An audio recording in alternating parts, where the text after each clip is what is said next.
United Nations High Commissioner for Refugees বলছে ভারতে registered 22,500 জন রোহিঙ্গা আছে, তাদের রিফিউজি কার্ড আছে। এইবারে তার বাইরে অনুমান করা হচ্ছে বেশ কয়েক লক্ষ রোহিঙ্গা আছে। কিরেন রিজিজু যখন গৃহরাজ্যমন্ত্রী ছিলেন উনি বলেছিলেন 2 কোটির বেশি বাংলাদেশি ইললিগাল ইমিগ্রেন্ট আছে। এটা অফিসিয়ালি, আনঅফিসিয়ালি হিউজ পরিমাণ।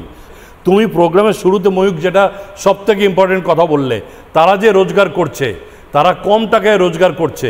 আমার দেশের যে মানুষটা ছুতোর, মিস্ত্রি, এনি স্কিল ওয়ার্কার, তাদের থেকে তারা অনেক কম টাকায় জীবিকা নির্বাহের জন্য তাদের রোজগারটা কেড়ে নিচ্ছে।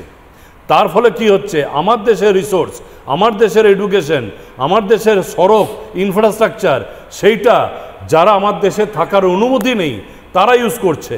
এটা এক ধরনের ইকোনমিক কোলাপস হওয়ার জোগাড়। তুমি যে উদাহরণটা দিলে যে বাড়িতে যদি গেস্ট আসে আর যদি না বেরোয় তুমি কি করতে পারো, বিকজ তোমার হাতে আইন শৃঙ্খলা নেই, সেটা সরকারের হাতে। সামওয়ান হ্যাজ টু আইডেন্টিফাই এবং তাদেরকে বাইরের দরজা দেখাতে হবে। সেটাই 9 তারিখ এবং আজকে 2 দিন সুপ্রিম কোর্ট বলেছে।